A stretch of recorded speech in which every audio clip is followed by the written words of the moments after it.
नमस्कार दोस्तों, आज लाए हैं नई कहानी। कहानी इस प्रकार की है। एक नगर में एक धनवान सेठ रहता था। उसके घर में धन संपदा की कोई कमी न थी। व्यापार भी उसका दिन दूना रात चौगुना फल फूल रहा था। उसके 4 बेटे थे। चारों के चारों बेटे उसके व्यापार में बहुत मदद किया करते थे। एक दिन की बात है, सेठ रात को सो जाता है तो रात को सपने में देखता है कि कोई स्त्री उसके घर से बाहर जा रही है। तो सेठ उस स्त्री से पूछता है कि हे देवी, आप कौन हो और आप कब घर में आई और घर से बाहर क्यों जा रही हो। स्त्री ने कहा कि हे सेठ, मैं तुम्हारे घर की वैभव लक्ष्मी हूँ और पीढ़ियों से तुम्हारे घर में ही रह रही हूँ। अब मेरे जाने का वक्त आ गया है।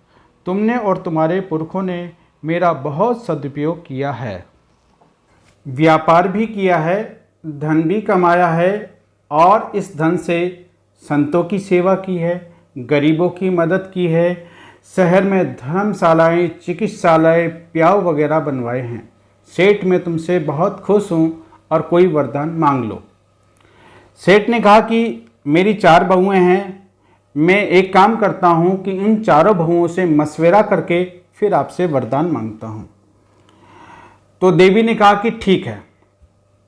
सुबह होती है, सेठ अपनी चारों बहुओं को बुलाता है और रात वाली पूरी घटना सुनाता है। तो कहता है कि उस देवी से क्या मांगा जाए।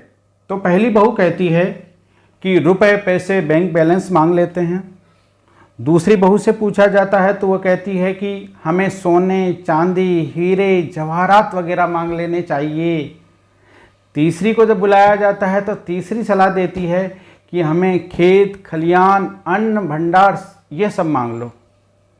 और सबसे छोटी चौथे नंबर की बहू को बुलाया जाता है तो वह क्या है कि धार्मिक संस्कारों की थी और वह कहती है कि हे पिताजी, रुपए पैसे सोने चांदी अन्न भंडार वगैरह एक ऐसी चीज़ें हैं, ये थोड़े समय के बाद ख़त्म हो जाती हैं। उन देवी से आप मांगना कि घर में हरि कथा होती रहे, संतों की सेवा होती रहे और घर के सभी सदस्यों के बीच में आपसी प्रेम बना रहे। दूसरे रात होती है, सेठ सो जाता है। वही देवी फिर सपने में आती है तो सेठ जी से पूछती है कि सेठ, वरदान क्या मांगना है। तो सेठ जी कहते हैं कि हे देवी, आप बेशक घर से जाना चाहती हैं तो जाएं, लेकिन जाते जाते मुझे ये वरदान दे जाएं कि हमारे घर में हरि कथा होती रहे, संतों की सेवा होती रहे, घर से कोई भूखा न जाए और घर के सभी सदस्यों के बीच में आपसी प्रेम बना रहे। इतना सुनने के बाद देवी प्रसन्न हो जाती हैं और कहती हैं कि हे सेठ, तूने ये क्या मांग लिया।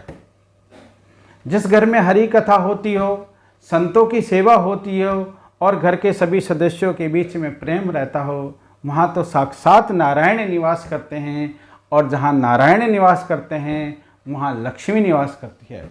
हे सेठ, तूने तो सदा सदा के लिए मुझे मांग लिया है। तो महाकवि तुलसीदास जी ने भी सही कहा है कि गोधन गजधन बाजधन और रतन धन खान, जब आवे संतोष धन सब धन धूरी समान। जब घर में संतोष और आपसी प्रेम बना रहता है तो बाकी समस्त धन जो होते हैं वो धूल के समान हो जाते हैं। धन्यवाद दोस्तों, जुड़े रहिए शुक्ला सर के साथ। जल्द ही फिर मिलते हैं नई कहानी के साथ। नई कहानियाँ सुनने के लिए subscribe my YouTube channel Shukla sir Kota वाले। Thank you.